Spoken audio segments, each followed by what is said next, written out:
Good morning student. Welcome to my YouTube channel PG study classes. और जो आज का हमारा टॉपिक है वो है मैक्रो इकोनॉमिक्स का चैप्टर फॉरेन एक्सचेंज रेट। तो एक रिवीजन वीडियो होगी इसमें आप कंप्लीट समझेंगे कि फॉरेन एक्सचेंज रेट में क्या क्या चीजें आती हैं और उनके जो बेसिक कॉन्सेप्ट्स है ना हमारे फॉरेन एक्सचेंज रेट के, उसको मैं आपको एक डिटेल के अंदर समझा दूंगा और जल्द से जल्द समझा दूंगा ताकि आपको एक रिवीजन मिल जाए, एक प्रॉपर ओवरव्यू मिल जाए इस चैप्टर का। तो अगर आपने पहले कभी भी इस चैप्टर को नहीं पढ़ा तो इस वीडियो देखने के बाद आपको अच्छे से समझ में आ जाएगा, और अगर आपका एग्जाम पास में आप रिवाइज करना चाहते हो तब भी आपको इजीली ये हो जाएगा। तो मैंने और चैप्टर्स की भी वीडियो बना दी है जिसके लिंक मैंने डिस्क्रिप्शन में दे दिए, आप उसको जाकर भी चेक कर सकते हो, चेक करके वो भी देख सकते हो। चलो तो स्टार्ट करते हैं अपनी वीडियो को। देखो फॉरेन एक्सचेंज रेट, इसका मतलब क्या होता है? देखो फॉरेन एक्सचेंज क्या है? फॉरेन एक्सचेंज का मतलब क्या है कि वो फॉरेन करेंसी जो हमारे देश के पास पड़ी है, that is called foreign exchange. और सभी कंट्रीज को जरूरत पड़ती है। अगर हमें बाहर जाना है तो बाहर तो हमारी करेंसी नहीं चलेगी ना, हमें तो उन्हीं देश की करेंसी लेनी पड़ेगी जिस देश के अंदर हमें घूमने जाना है, क्योंकि वहां पर वही करेंसी एक्सेप्टेड होगी, हमारे देश की करेंसी एक्सेप्टेड नहीं होगी। ऐसे अगर वो उन लोगों को, एक अमेरिका को इंडिया के अंदर घूमने आना है, अमेरिकन को, तो उसको इंडिया की करेंसी की जरूरत पड़ेगी, ठीक है ना। तो that is called foreign exchange या फॉरेन करेंसी। तो हर देश के लिए ना ये फॉरेन करेंसी बहुत ज्यादा रिक्वायर्ड है, क्योंकि इंपोर्ट एक्सपोर्ट करना और ग्लोबल इकोनॉमी, ठीक है ना। तो सभी देशों को एक दूसरे से क्या करना है, इंपोर्ट एक्सपोर्ट करना है, तो उसके लिए फॉरेन करेंसी सबको क्या करनी पड़ती है, मेंटेन करने की पड़ती है। अब हमारे देश की करेंसी हम कितनी दें ताकि हमें फॉरेन की करेंसी मिल जाए? जैसे फॉर एग्जांपल कि अगर हमें अमेरिका का $1 चाहिए तो उसके लिए हमें कितने रुपए देने पड़ेंगे? तो that is called foreign exchange rate, यानी कि वो रेट जिस रेट के ऊपर हम अपनी करेंसी को बाकी कंट्रीज की करेंसी के साथ क्या करते हैं, एक्सचेंज करते हैं। यानी कि अगर हमें $1 चाहिए तो लेट से हमें 50 रुपीज देने पड़ रहे हैं, तो what is the exchange rate between India and America? ₹50। अगर हमें £1 की जरूरत है और हमें ₹100 देने पड़ रहे हैं, तो what is the exchange rate between pound and India की करेंसी के बीच में? तो क्या होगा, ₹100, ठीक है ना। तो इसी को क्या बोलते हैं, फॉरेन एक्सचेंज रेट, यानी कि वो रेट जिस रेट के ऊपर हम अपनी करेंसी को दूसरे देश की करेंसी के साथ क्या करते हैं, एक्सचेंज करते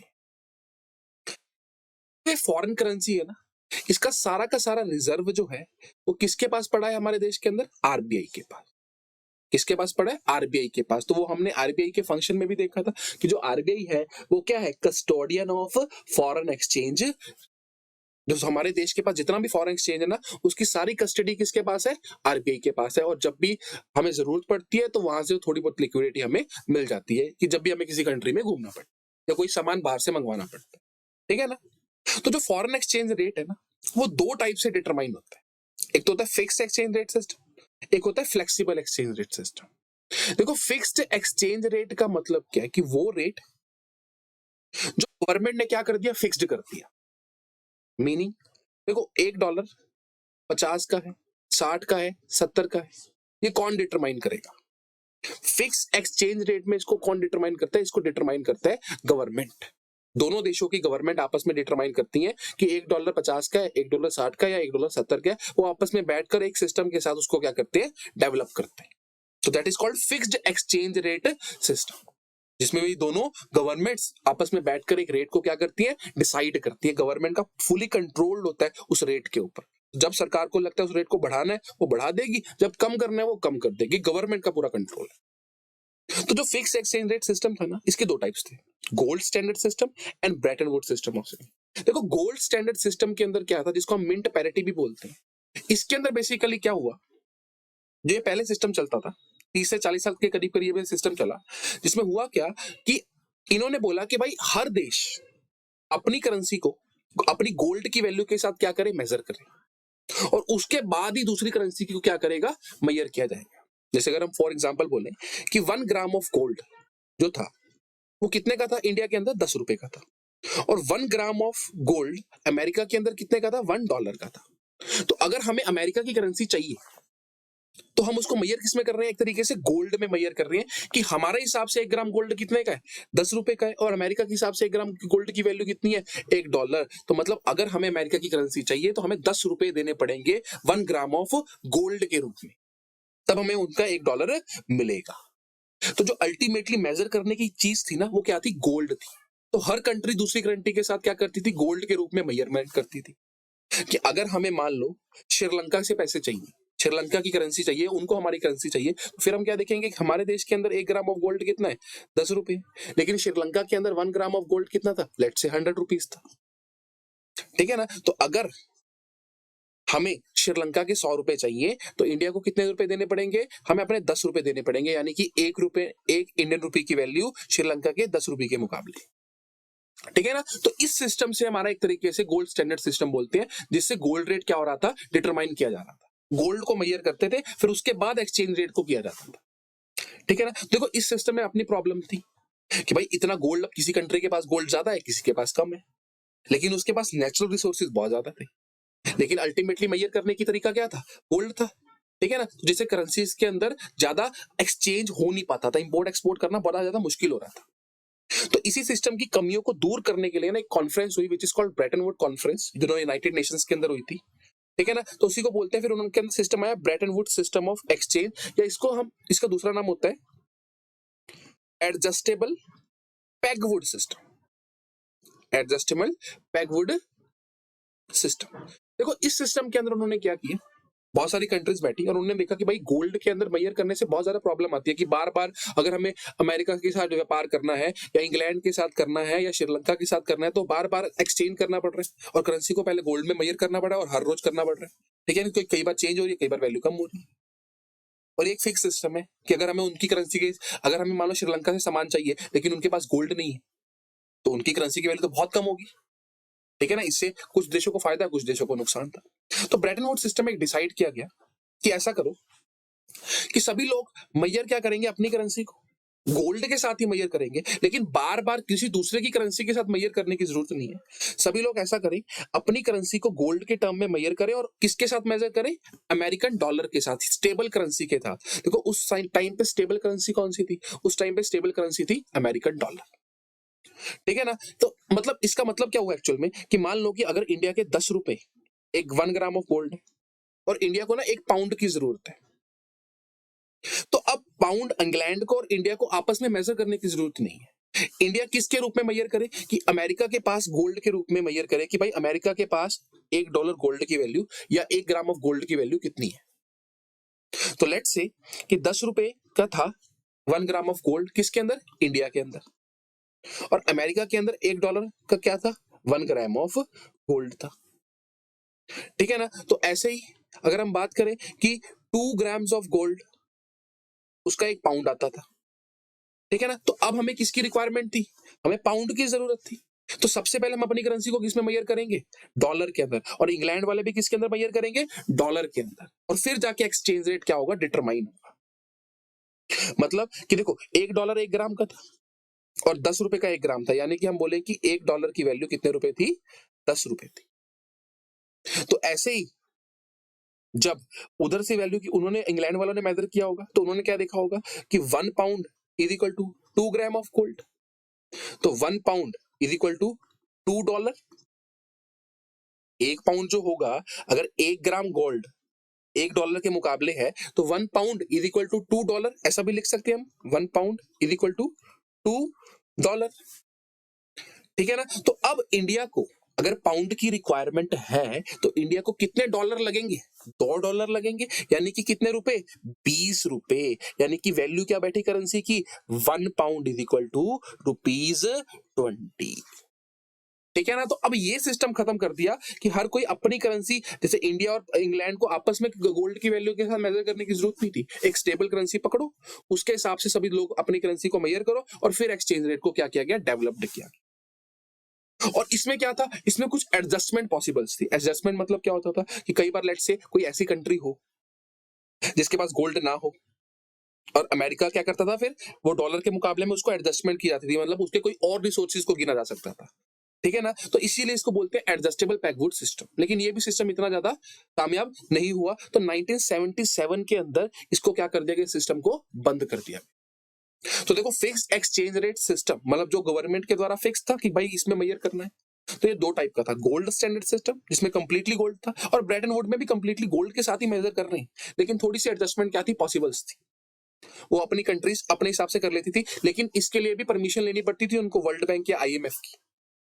ठीक है ना, तो यही चीज याद रखनी है कि एडजस्टमेंट पॉसिबल थी, लेकिन वर्ल्ड बैंक क्या परमिशन लो कि भाई हमारे पास गोल्ड नहीं है, हमारे पास और रिसोर्सेज हैं, क्या हम अपनी करेंसी को डॉलर के मुकाबले और किसी चीज से मेजर कर सकते हैं? तो वो अगर वो एडजस्टमेंट के लिए पॉसिबल करे तो हम मेजर कर सकते थे, इससे उस छोटी कंट्री का भी क्या होता था, फायदा होता। लेकिन इस सिस्टम को भी बंद कर दिया गया। उसके बाद एक और सिस्टम चालू गया which is called flexible exchange rate system. कौन सा system? Flexible exchange rate system, कि जिसमें गवर्नमेंट ने कंट्रोल बिल्कुल ही क्या कर दिया, खत्म कर दिया। यानी कि जो रेट डिसाइड होगा ना, एक्सचेंज रेट डिसाइड होगा, वो डिसाइड होगा मार्केट फोर्सेस के थ्रू। मार्केट फोर्सेस मतलब डिमांड एंड सप्लाई के थ्रू वो रेट होगा, वो एक्सचेंज रेट डिसाइड किया जाएगा। ना कि कोई सरकार डिसाइड करेगी कि भाई इधर $1.50 का, $1.60 का, $1.70 का। सरकार ने डिसाइड करना बंद कर दिया। सरकार ने कंप्लीटली किसके ऊपर छोड़ दिया? मार्केट के ऊपर, यानी कि डिमांड एंड सप्लाई। कि अगर मान लो $1 कितने का है? 50 का है।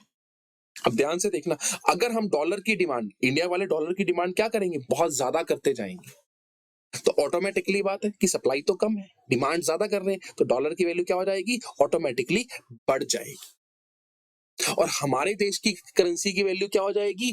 कम हो जाएगी। इसी को बोलते हैं depreciation and appreciation of currency. तो फ्लेक्सिबल एक्सचेंज रेट सिस्टम की वजह से ही हमारी करेंसी डेप्रिशिएट और एप्रिशिएट होने लगी। अब ये डेप्रिशिएट क्या होता है, एप्रिशिएट क्या होता है, ठीक है ना? चलो, तो इससे पहले ना एक सम सिस्टम, एक डायग्रामेटिक सिस्टम देखते हैं, उससे समझेंगे कि डेप्रिसिएशन क्या होता है, एप्रिसिएशन क्या होता है। देखो, सबसे पहले हम बात करते हैं इक्विलिब्रियम रेट ऑफ एक्सचेंज। मतलब वो रेट जिस रेट के ऊपर हम लोग डॉलर लेने के लिए भी तैयार है और वो लोग सप्लाई करने के लिए भी तैयार। तो मान लो, एक एग्जांपल से देखते हैं कि मान लो कि $1 की वैल्यू कितनी थी? 50 रुपए थी। या हम बोल रहे थे कि हम $1 के बदले में कितना देंगे? 50 रुपए देंगे। लेकिन अमेरिका वाले क्या बोल रहे थे कि भाई हमें आपकी करेंसी की तो जरूरत ही नहीं है, अमेरिका को इंडिया की करेंसी की तो जरूरत ही नहीं है, इसलिए अगर आपको अमेरिका का डॉलर चाहिए ना, $1 चाहिए, तो आपको 70 रुपए देने पड़ेंगे। लेकिन इंडिया वाले क्या बोल रहे थे? 50 रुपए। तो चलो फिर ये थोड़ा सा और कम हुए। इन्होंने क्या बोला कि इंडिया वाले बोलते चलो 60 रुपए तक दे देंगे, लेकिन अमेरिका वालों ने क्या बोला कि चलो 65 तक कर दें। तो फिर इंडिया वाले ने क्या बोला? 62। चलो अमेरिका वाले भी क्या कर दिए? मान गए 62 पे। तो ये बन गया एक एक्सचेंज रेट सिस्टम। यानी कि जो लोग डिमांड कर रहे हैं और जो लोग सप्लाई कर रहे हैं, दोनों एक इक्वल रेट के ऊपर आ गए। इसको बोलते हैं इक्विलिब्रियम रेट ऑफ एक्सचेंज। क्या बोलेंगे इसको? Equilibrium rate of exchange. तो इसको एक डायग्राम देखो, एक्सचेंज रेट और डिमांड का कौन सा रिलेशन होगा? Exchange rate. मान लो अगर रेट बढ़ता जा रहा है, 50, फिर 60, फिर 70, तो डिमांड लगातार क्या होती रहेगी? कम। तो उसी को ना इस डायग्राम के थ्रू समझते हैं। तो इधर ये डायग्राम बनाई हमने, और इधर मैं क्या लिखूंगा? Exchange rate. और इधर क्या लिखेंगे हम? Demand and supply. तो ध्यान से देखो, देखो मान लो ये एक्सचेंज रेट कितना था? 50 रुपए। ये हम किसके कंपैरिजन में कर रहे हैं? डॉलर के कंपैरिजन में, कि $1 कितने का था? 50 रुपए का था। ठीक है ना? चलो, तो ये एक सिस्टम बन गया कि इस डॉलर के ऊपर इतने लोग डिमांड, देखो ये थी डिमांड, ये क्या थी? हमारी डिमांड। कि जैसे जैसे एक्सचेंज रेट कम होता जाएगा ना, वैसे वैसे डिमांड क्या होती जाएगी? बढ़ती जाएगी। ठीक है ना? कि मान लो 50 था, ठीक है, अब अगर 60 होता तो डिमांड क्या होती? कम होती। 70 होता तो डिमांड क्या होती? और कम होती। ठीक है ना? और 40 होता तो डिमांड क्या होती? और ज्यादा होती। तो डिमांड और एक्सचेंज रेट का कौन सा रिलेशन है? इनवर्स रिलेशनशिप है। कि जैसे जैसे एक्सचेंज रेट बढ़ता जाएगा, डिमांड, देखो नॉर्मल भी सोच के देखो, अगर वो चीज आपको महंगी मिलेगी ना, $1 50 के बजाय 60 का हो गया, 70 का हो गया, तो हम इंपोर्ट करना क्या कर देंगे? बंद कर देंगे। हम क्यों डिमांड करेंगे बार बार उस चीज की? ठीक है ना? तो ये नॉर्मल कंसेप्ट है। और सप्लाई, सप्लाई का क्या होगा? ये एक्सचेंज रेट, और ये सप्लाई कर देते हैं। ठीक है ना? तो देखो, जितनी ज्यादा एक्सचेंज रेट की वैल्यू बढ़ेगी, उतनी ज्यादा वो लोग क्या करेंगे? सप्लाई करेंगे। क्योंकि उनको तो अब $1 के मुकाबले पहले 50 मिल रहा था, अब 60 मिलने लग गया, 70 मिलने लग गया, तो सप्लाई लगातार क्या होती जाएगी? बढ़ती जाएगी। तो सप्लाई और एक्सचेंज रेट का रिलेशन कौन सा होगा? सप्लाई और एक्सचेंज रेट का रिलेशन होगा डायरेक्ट, लेकिन डिमांड और एक्सचेंज रेट का सिचुएशन क्या होगा, रिलेशन क्या होगा? इनडायरेक्ट या इनवर्स रिलेशनशिप। तो इसी से बनेगा एक इक्विलिब्रियम रेट ऑफ एक्सचेंज। कौन सा रेट है? इक्विलिब्रियम। जब दोनों क्या होंगे? तैयार होंगे एक पर्टिकुलर रेट पे एक्सचेंज करने के लिए, तो उसको क्या बोलेंगे? Equilibrium rate of exchange. तो जैसे मान लो 50 रुपए क्या थे? इक्विलिब्रियम रेट ऑफ एक्सचेंज थे, कि इस पे वो लोग क्या कर रहे थे? सप्लाई भी करने के लिए तैयार थे और डिमांड भी करने के लिए क्या थे? तैयार थे। तो इस चीज को ध्यान से देना कि डिमांड और एक्सचेंज रेट का रिलेशन क्या होगा? इनडायरेक्ट। जैसे जैसे एक्सचेंज रेट बढ़ता जाएगा ना, डॉलर महंगा होता जाएगा और आप लोग इंपोर्ट करना बंद कर दोगे, और महंगा हो गया, आपने और सामान खरीदना बंद कर दिया। लेकिन जैसे वो सस्ता होता जाएगा, आप डिमांड बढ़ाते जाओ। लेकिन सप्लाई का बिल्कुल उल्टा है कि अगर अमेरिकन को ज्यादा पैसा मिलेगा ना इंडियन करेंसी का, वो ज्यादा सप्लाई करनी शुरू कर देंगे। ठीक है ना? तो इन दोनों के बीच में एक रिलेशन बनेगा which is called equilibrium rate of exchange, यानी कि वो रेट जिस रेट के ऊपर ये दोनों ही सामान बेचने के लिए क्या है? तैयार। ठीक है ना? ये बन गया इक्विलिब्रियम रेट ऑफ एक्सचेंज। देखो अब होता है इंपैक्ट। किसका impact? Impact of increase in demand. Impact of increase in demand. अब क्या हुआ? देखो ये इक्विलिब्रियम रेट ऑफ एक्सचेंज था, ठीक है ना? मैं एक और डायग्राम बनाता हूँ, फिर इससे आप समझोगे आराम से। ये इक्विलिब्रियम रेट ऑफ एक्सचेंज था, डिमांड सप्लाई हो रही थी, लेकिन इस रेट के ऊपर दोनों तैयार थे, सप्लाई करने वाला भी और डिमांड करने वाला भी। अब हुआ क्या कि डिमांड बढ़ गई। मतलब हम लोग क्या कर रहे हैं, इंडियंस क्या कर रहे हैं? अमेरिकन डॉलर की डिमांड ज्यादा कर रहे हैं, लेकिन सप्लाई उतनी है। तो इससे होगा क्या? ध्यान से देखो, या नॉर्मल भी सोच के देखेंगे, अगर हम एक्सचेंज रेट किसी भी चीज की डिमांड बढ़ा देंगे, चाहे वो कोई भी चीज हो, जरूरी नहीं एक्सचेंज रेट हो, लेकिन सप्लाई उतनी नहीं है, तो हमें सेम चीज के लिए ज्यादा प्राइस देना पड़ेगा। तो पहले $1 कितने का था? 50 का। अब एक उस डॉलर के लिए अब इक्विलिब्रियम नया कहां पर सेटअप होगा? अब 60 रुपए में सेटअप होगा, क्योंकि अब आपको सेम डॉलर के लिए ज्यादा प्राइस देना पड़ेगा। क्यों? क्योंकि डिमांड क्या हो रही है? लगातार बढ़ रही है। तो आपने सुना होगा कि फॉरेन करेंसी ना, डॉलर की वैल्यू लगातार क्या होती जा रही है? बढ़ती जा रही है। देखो इससे हुआ क्या, इससे डॉलर की वैल्यू तो बढ़ गई, $1 50 के बजाय 60 हो गया, लेकिन हमारे देश की करेंसी की वैल्यू क्या होगी? वैल्यू कम होगी ना। इसी को बोलते हैं डेप्रीसिएशन ऑफ करेंसी। क्या बोलते हैं? डेप्रीसिएशन ऑफ करेंसी, की हमारी करेंसी की वैल्यू क्या हो रही है? डेप्रीशिएट हो रही, कम होती जा रही है वैल्यू। एक्सचेंज रेट बढ़ रहा है, लेकिन वैल्यू कम होती जा रही है। पहले $1 50 रुपए मिलता था, अब $1 60 रुपए देखे में नहीं मिल रहा। ठीक है ना? तो ये हो गया impact of increase in demand, कि डिमांड का बढ़ने से एक्सचेंज रेट पे क्या इंपैक्ट आएगा? तो डिमांड बढ़ेगी, एक्सचेंज रेट भी क्या होगा? बढ़ेगा। ठीक है ना? लेकिन अगर मान लो डिमांड कम हो गई, डिमांड इधर देखो, इसी के अंदर डिमांड को हम क्या कर देते हैं? कम कर देते हैं। तो डिमांड कम होगी, लेकिन सप्लाई पूरी आ रही थी। लेकिन इसका मतलब क्या हुआ कि हम लोगों ने बाहर इंपोर्ट करना बंद कर दिया, देश के अंदर से ही चीजें ढूंढनी शुरू कर दी।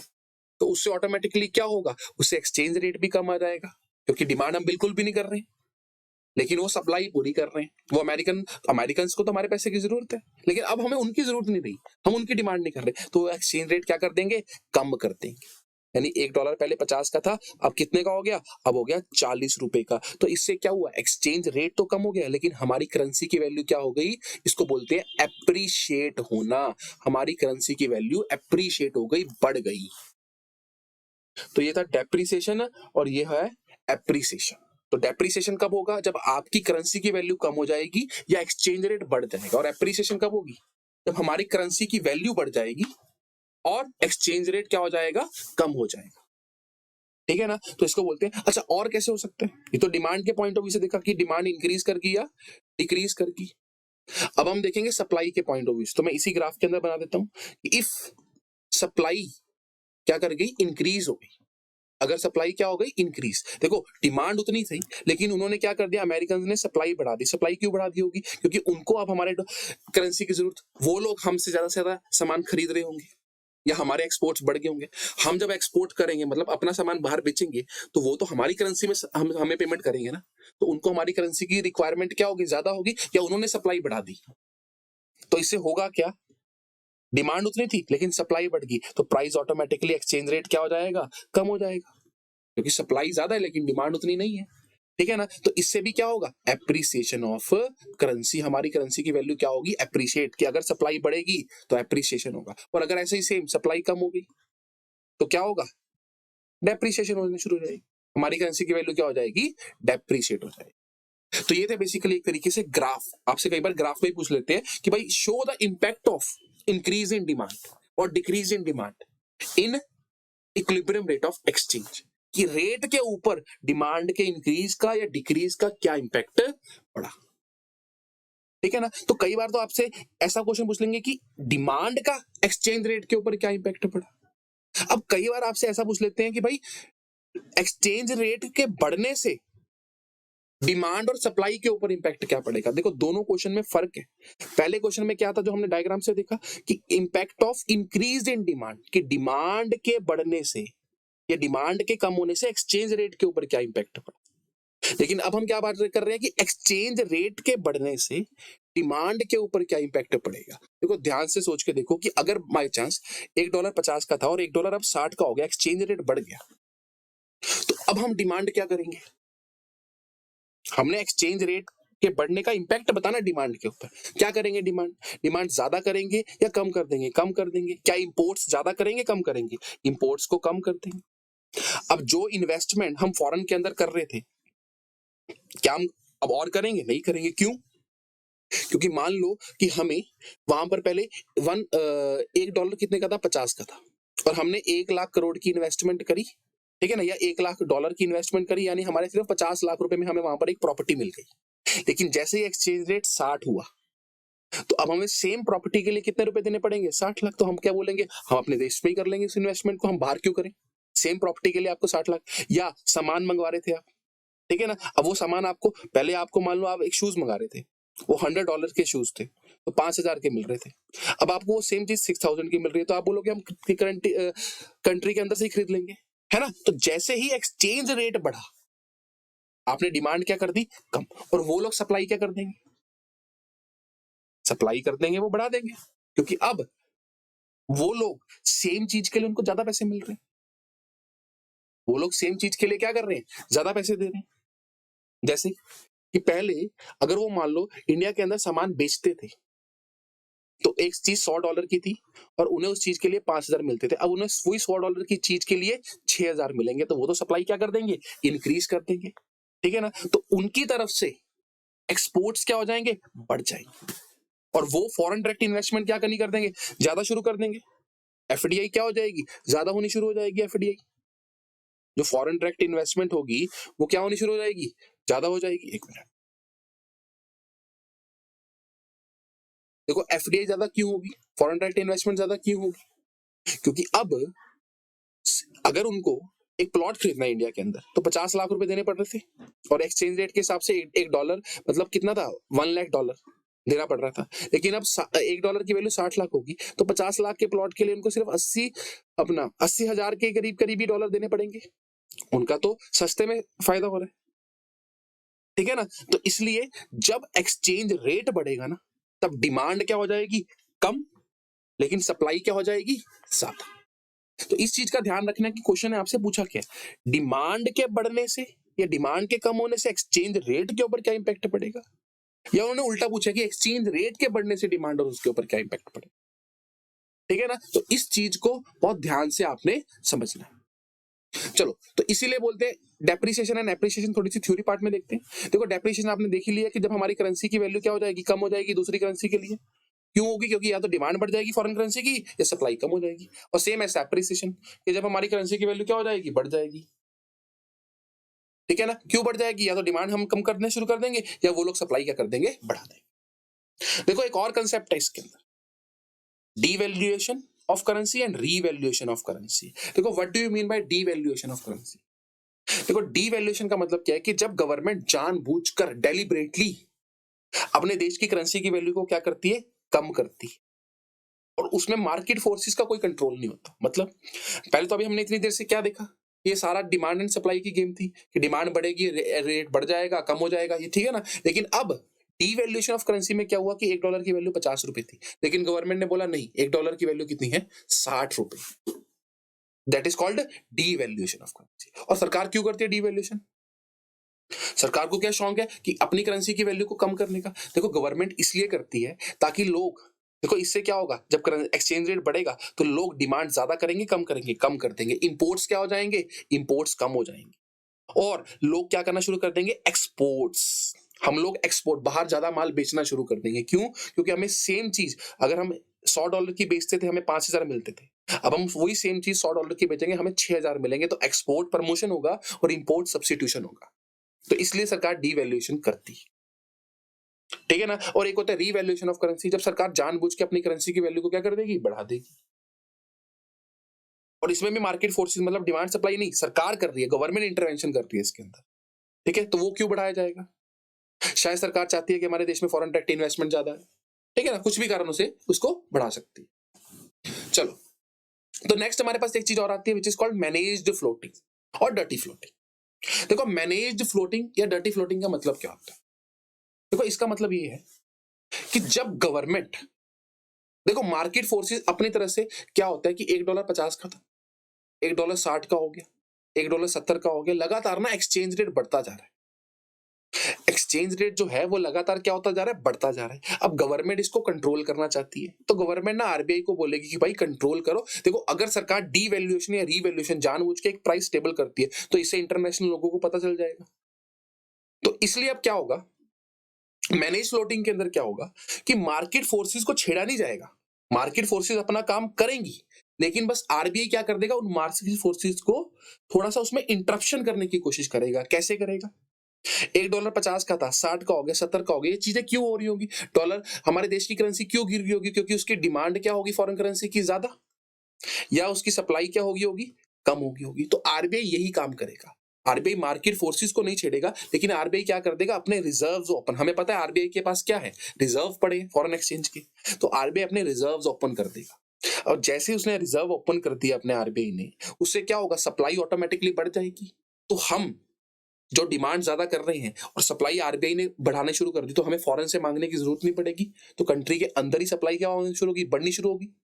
तो जैसे ही सप्लाई बढ़नी शुरू हुई तो ऑटोमेटिकली सप्लाई बढ़ गई और ऑटोमेटिकली एक्सचेंज रेट भी क्या हो जाएगा, एक लेवल पर आ जाएगा। तो जैसे ही वो लेवल पर आना शुरू हो जाता है, आरबीआई अपनी सप्लाई को कम कर देती है और एक्सचेंज रेट क्या होना शुरू हो जाएगा, मेंटेन होना शुरू हो जाता है। It is called manage floating और डर्टी फ्लोटिंग। तो बहुत सारी टाइम या बहुत गवर्नमेंट ऐसा काम करती है, जब वो अपने रिजर्व्स को ओपन करके ना अपने एक्सचेंज रेट को कम कर देगी, क्योंकि ऐसे तो डॉलर की वैल्यू या और करेंसीज की वैल्यू लगातार क्या होती जाएगी, हमारे देश की करेंसी गिरती जाएगी उनके मुकाबले, ठीक है ना। तो इसी को बोलते हैं मैनेज्ड फ्लोटिंग। तो गवर्नमेंट या आरबीआई इंटरवीन करता है, लेकिन वो मार्केट फोर्सेस को कंट्रोल नहीं करता। ये बोलता नहीं है कि इतना रेट रखो, वो सिर्फ अपने रिजर्व से मार्केट फोर्सेस को थोड़ा सा इंटरप्ट करने की कोशिश करता है, ठीक है ना। तो it is done to impact the market forces. चलो, अब हमारे पास क्या है कि नीड क्या है, फॉरेन एक्सचेंज की क्यों जरूरत है भाई? देखो, आपको क्यों जरूरत है फॉरेन के डॉलर्स की या पाउंड्स की? आपने इंटरनेशनल अगर कोई लोन लिया होगा, उसकी रीपेमेंट करनी है, पैसा वापस करना है उनको, तब आपको उनकी करेंसी की जरूरत होगी। या हमें इंपोर्ट्स करनी है, या कोई बाहर डोनेशन देनी है, या हमें अब्रॉड से डायरेक्टली क्या करना है, परचेज करना है, ठीक है ना। या होता है स्पेकुलेटिव ट्रेडिंग। देखो, इसका मतलब क्या होता है कि कई बार, अब आपको पता है कि स्पेकुलेशन मतलब क्या होता है, चेंजेस, प्राइस के अंदर चेंजेस आते हैं कि $1.50 का था ना, अब $1 कितने का हो गया, 60 का हो गया। तो लोग ना इसको इन्वेस्टमेंट के रूप में भी करते हैं कि 50 की बजाय 60 होगा, तो लोग लाखों करोड़ रुपए लगाकर इससे, मतलब जैसे ही डॉलर बढ़ा उसको बेच देंगे। That is called speculative trading, कि कुछ गेन कमाने के लिए, इसके लिए भी फॉरेन एक्सचेंज की क्या पड़ती है, जरूरत पड़ती है। और सोर्स फॉरेन एक्सचेंज आएगा कहां से, एक्सपोर्ट करने से। जब हम सामान बेचेंगे तब वो उनकी करेंसी हमारे देश में आएगी, या अगर वो लोग हमारे देश में इन्वेस्टमेंट करेंगे, ठीक है ना, हम उनसे लोन लेकर डोनेशन देंगे। या रेमिटेंस, रेमिटेंस क्या होता है, जब हमारे देश के लोग बाहर गए हुए हैं ना और वो अपनी फैमिलीज को यहाँ पर पैसा भेजते हैं, दैट इज कॉल्ड रेमिटेंस। जब वो पैसा भेजेंगे तो उन्हें हमारी करेंसी की जरूरत पड़ेगी, है ना, और वो अपनी करेंसी को हमारे देश में भेजेंगे, ठीक है ना, तब हम उनको बदले में अपनी करेंसी देंगे। तो that is the source of foreign exchange. देखो, अब आता है हमारे पास फॉरेन एक्सचेंज मार्केट। तो वो मार्केट जहां पर फॉरेन एक्सचेंज रेट क्या होते हैं, एक्सचेंज होता है, जहां पर फॉरेन एक्सचेंज हमें मिलता है, फॉरेन एक करेंसी दूसरी करेंसी में एक्सचेंज की जाती है ना, दैट मार्केट को क्या बोलते हैं, फॉरेन एक्सचेंज मार्केट। अब वो फॉरेन एक्सचेंज मार्केट का बेसिकली क्या काम होता है, देखो सबसे पहले तो वो ट्रांसफर करती है, किस चीज को ट्रांसफर करेगी, परचेजिंग पावर को। किसको, परचेजिंग पावर को वो क्या करेगी, ट्रांसफर करेगी, ठीक है ना। देखो, परचेजिंग पावर का मतलब क्या हुआ कि अब आपको अमेरिका जाना है, तो आपको उसके लिए अमेरिका के डॉलर की जरूरत पड़ेगी। तो जब आप उनके मार्केट में जाके डॉलर ले लोगे ना, तो आपके हाथ में एक परचेजिंग पावर आ जाएगी अमेरिका के अंदर सामान खरीदने की, that is called purchasing power. Credit function, loan देने का काम करती है कुछ समय के लिए, 2 महीने 3 महीने के लिए। या हेजिंग फंक्शन, देखो हेजिंग मतलब क्या होता है, protection against the risk of change in exchange rate. मतलब ये आपको ना रिस्क से बचाती है, क्योंकि आपको पता है कि मान लो आपने कोई कॉन्ट्रैक्ट कर लिया अगले 2 महीने 3 महीने 4 महीने के लिए फॉरेन कंट्री के साथ, और किस पे किया कि $1 50 का था। आज $1 की वैल्यू कितनी है, ₹50। ठीक है, और आपने क्या बोला कि भाई $1,00,000 का हम कॉन्ट्रैक्ट करते हैं कि आपको $1,00,000 देंगे और आपसे सामान खरीद लेंगे, तो आपको 50 लाख रुपए देने पड़ेंगे। लेकिन क्या 3 महीने के बाद या 4 महीने के बाद इस डॉलर की वैल्यू बढ़ नहीं सकती, 60 नहीं हो सकती? तो इससे तो आपको नुकसान हो जाएगा, आपको सेम चीज 60 लाख रुपए देने पड़ेंगे अब उस चीज के। तो इसके लिए ना आप एक इंश्योरेंस टाइप ले लेते हो, जिसको बोलते हैं हेज करवा लेते हो, कि भाई हम इसको फिक्स कर दो कि 3 महीने के बाद भी आप मार्केट में बोलोगे कि भाई 3 महीने के बाद भी हम इसी रेट के ऊपर क्या करेंगे, एक्सचेंज करेंगे। इसी रेट के ऊपर आप हमें क्या करना है, डॉलर दे देना। ठीक है ना, तो अब मार्केट वाला क्या बोलेगा कि भाई उस समय कुछ शायद रेट कम भी हो सकता है, शायद रेट बढ़ भी सकता है। ठीक है ना, तो इसके लिए ना वो आपको एक तरीके से it is a kind of insurance, कि अगर बढ़ गया तो इसमें आपको 50 के हिसाब से डॉलर मिल जाएगा, आपको कोई जरूरत नहीं, वो सारा रिस्क किसका होगा, मार्केट का होगा। लेकिन अगर कम हो गया तो उसमें किसका नुकसान है, वो आपका नुकसान है। ठीक है ना, तो दैट इज कॉल्ड हेजिंग। अब मार्केट दो टाइप के होते हैं, स्पॉट मार्केट और फॉरवर्ड मार्केट। देखो स्पॉट मार्केट वो होती है जहां पर इमीडिएटली ट्रांजेक्शन की जाती है, एक दिन के अंदर 2 दिन के अंदर सेम डे के अंदर ट्रांजेक्शन की जाती है उसी रेट के ऊपर। और फॉरवर्ड मार्केट जहां पर कॉन्ट्रैक्ट्स जो होते हैं वो 2 महीने 3 महीने 4 महीने के लिए किए जाते हैं, और इन्हीं मार्केट के लिए हेजिंग की क्या पड़ती है, जरूरत पड़ती है। तो that is called foreign exchange rate. ठीक है ना, थैंक यू।